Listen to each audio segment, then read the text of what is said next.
Today is August 2 and 10 days nang cancelled ang flights ng PAL.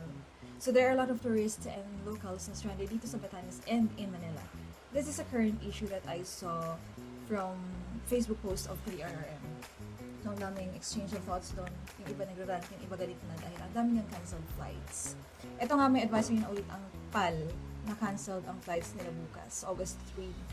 So we're going to answer the question, what are the best months to come visit Batanes? Alam ko marami nang sumugot nito, pero sasagutin pa rin natin.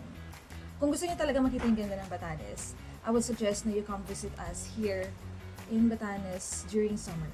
And that would be from March to June. Siguro katapusan ng March, kasi minsan malamig pa din yung first 2 weeks ng March. So, ayan, katapusan ng March until June, yun talaga yung safest na season to come visit Batanes. July and August, tag-ulan na po yan dito. Habagat, tapos nagsisimula na yung bagyo. So, actually, yan yung nangyari ngayong July. Salitan lang kasi yung habagat. Tapos bagyo. Tapos habagat ulit, then bagyo ulit, then habagat. Kaya, almost 2 weeks nang cancelled ang flights. September, October, ito na yung peak season ng bagyo dito. Very high ang chances na stranded talaga kayo dito. Pero kung gusto niyo ma-experience yung bagyo, ma-experience talaga. Oo naman, may mga iba talaga na gusto nilang ma-experience yung bagyo dito sa Batanes. Kaya kung gusto niyo ma-experience yung bagyo dito, kaya dito ng September, October, guaranteed yan, may bagyo talaga. November, December, January, February, ito na yung cold season sa amin. Or winter season, but without snow ha, baka mag-expect kayo na may snow sa amin. Wala po.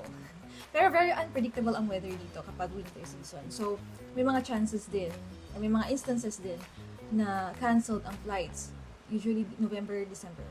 Meron talagang 1 or 2 weeks straight walang biyahe. Hindi ko sinasabing every November, every December, pero there are instances. Okay? Pero pag natsyempohan mo na maganda talaga, yung clear skies, tapos nakikita mo yung sinagang araw, maganda siya. Tapos yung simoy ng hangin, grabe, malamig. Feeling mo nasa ano ka, nasa Kyoto, nasa Korea ka. Yun nga lang walang snow, pero yun yung pakiramdam. So, what are the 3 things that we may be able to learn from this? Charot! Final answer po natin, if you wanna come visit Batanes as a tourist, ha, if you can schedule your tour, then do it during summer. Yun yung pinaka-safe. Maganda din naman pag winter, kaya lang, ano siya, parang risk mo na lang kung gusto mo ma-experience yung sabi ko nga, parang nasa abroad ka, nasa Korea ka, wala nga lang snow, pero maganda yung pakiramdam na malamig yung hangin, tapos may araw. Oh, yan.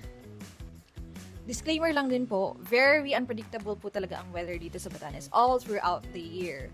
Kasi po nasa bandang Pacific Ocean po tayo. Kahit nga summer minsan may instances na biglang hahangin, biglang mag-iiba yung ihip ng hangin na tinatawag namin dipamchi dito sa Batanes. Ang masasabi ko na lang po, if you want to visit Batanes, ano na lang po, just set your expectations. Just in case lang naman stranded kayo. Diba? At least prepared. Just prepare yourselves. Dun po sa mga na-stranded ngayon, ang solusyon na lang po is pumila sa Sky Pasada. Pero, mahirap din po yun kasi konti lang din ang na-accommodate ng Sky Pasada and alam ko fully booked na rin yan lagi. So, ayan, ano pang way natin? Kung mag-approve ang C-130 or military aircraft sa request ng provincial government, kung meron man. Pero hindi rin natin sila mapipilit kung masama ang panahon. Well, unless may private jet po kayo or private chopper, wala pa talaga tayong magagawa. All we can do for right now is to hope and pray na sana gumanda na yung panahon para makabiyahe na. And maybe look at the brighter side na mas mabuting safe tayo.